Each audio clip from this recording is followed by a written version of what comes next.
यवतमाळ जिल्ह्यातील नवीन घडामोडी पाहण्यासाठी आजच आमचा MH29 मीडिया या चॅनलला YouTube वर सबस्क्राइब करा आणि बेल आयकॉनला प्रेस करा। MH29 मीडिया, बातमी आपल्या गावाची।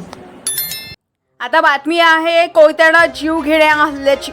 जुन्या वैमनस्यातून युवकावर कोयत्यानं जीवघेणा हल्ला, आरोपी पोलिसांच्या ताब्यात। शहरातील मोतीनगर बायपास रोडवरील स्मशानभूमीजवळ बुधवारी 3 जून 2026 रोजी सायंकाळी 7 वाजताच्या दरम्यान झालेल्या जीवघेण्या हल्ल्याप्रकरणी पोलिसांनी तातडीने कारवाई करत आरोपीला ताब्यात घेतले। या घटनेमुळे परिसरात काही काळ तणावाचं वातावरण निर्माण झालंय। मिळालेल्या माहितीनुसार सुनील सुभाष येवले वयवर्ष 30 राहणार कळसा यांच्यावर विकी प्रवीण इंगोले वयवर्ष 28 राहणार वाल्मिक नगर दिग्रस यानं कोयत्यानं हल्ला चढवलाय।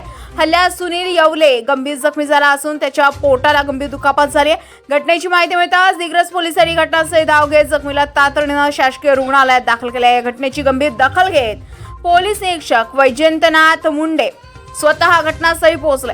त्यांनी पोलिसांच्या मदतीने परिस्थिती नियंत्रणात आणत कायदा व सुव्यवस्था अबाधित ठेवले। पोलिसांनी तात्काळ कारवाई करून आरोपी विकी इंगोले याला ताब्यात घेतले।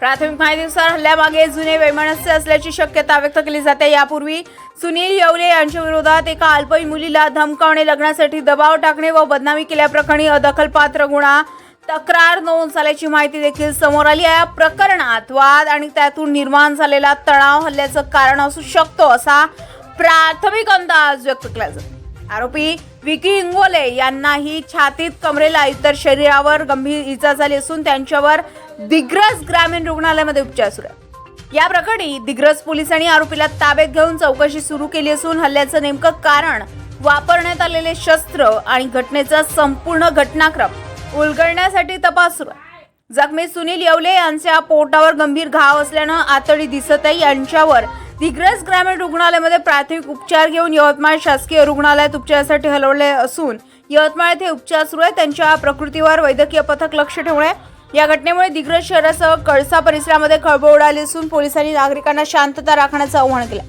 MH29 मीडियासाठी तालुका प्रतिनिधी अशोक जाधव, दिग्रस।